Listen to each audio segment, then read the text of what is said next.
प्रयागराज में इस साल महाकुंभ का भव्य आयोजन हो रहा है। इस दौरान दुनिया भर से श्रद्धालु संगम नगरी में आस्था की डुबकी लगाएंगे। 1 माह से भी अधिक चलने वाले इस महापर्व में साधु संतों और नागा साधुओं की उपस्थिति विशेष आकर्षण का केंद्र होगी।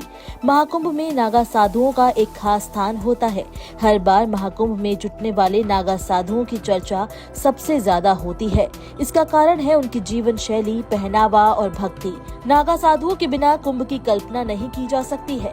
महाकुंभ के अमृत स्नान में सबसे पहले नागा साधु डुबकी लगाते हैं। इसके लिए वो करते हैं खास श्रृंगार, जिसे नागा साधुओं का 17 श्रृंगार कहा जाता है।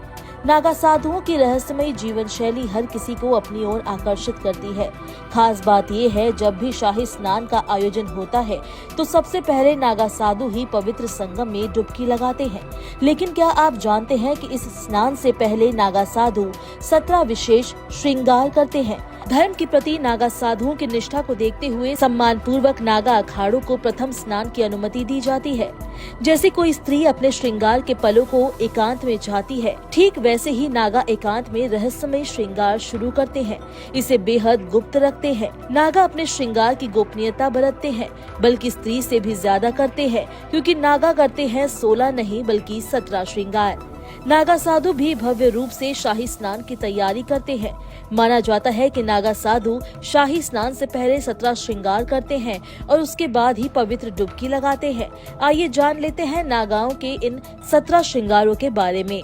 भभूत, लंगोट, चंदन, पैरों में कड़ा, चांदी या लोहे का, पंचकेश, अंगूठी, फूलों की माला, कमर में बांधने के लिए, हाथों में चिमटा, माथे पर रोली का लेप, डमरू, कमंडल, गुथी हुई जटा, तिलक, काजल, हाथों का कड़ा, विभूति का लेप, रुद्राक्ष। इन 17 श्रृंगारों के साथ नागा साधु भव्यता से शाही स्नान की तैयारी करते हैं।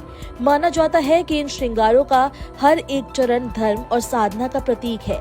नागा साधुओं के लिए महाकुंभ का मेला बहुत अहमियत रखता है, इसलिए 17 श्रृंगार करके नागा साधु इस दौरान पवित्र नदी में डुबकी लगाते हैं।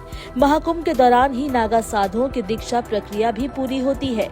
ये वही समय होता है जब 12 वर्षों की कठोर तपस्या के बाद उन्हें नागा साधु की उपाधि दी जाती है। यही कारण है कि उनके लिए ये मेला सिर्फ स्नान का पर्व नहीं बल्कि साधना और शुद्धिकरण का महा अवसर है। आपको बता दें कि महाकुंभ की शुरुआत 13 जनवरी से हो गई है। पहला शाही स्नान 14 जनवरी यानी आज आयोजित किया जा रहा है। इस दिन नागा साधु सबसे पहले संगम में डुबकी लगा रहे हैं। इस पावन मेले का समापन 26 फरवरी 2025 को महाशिवरात्रि के दिन अंतिम स्नान के साथ होगा।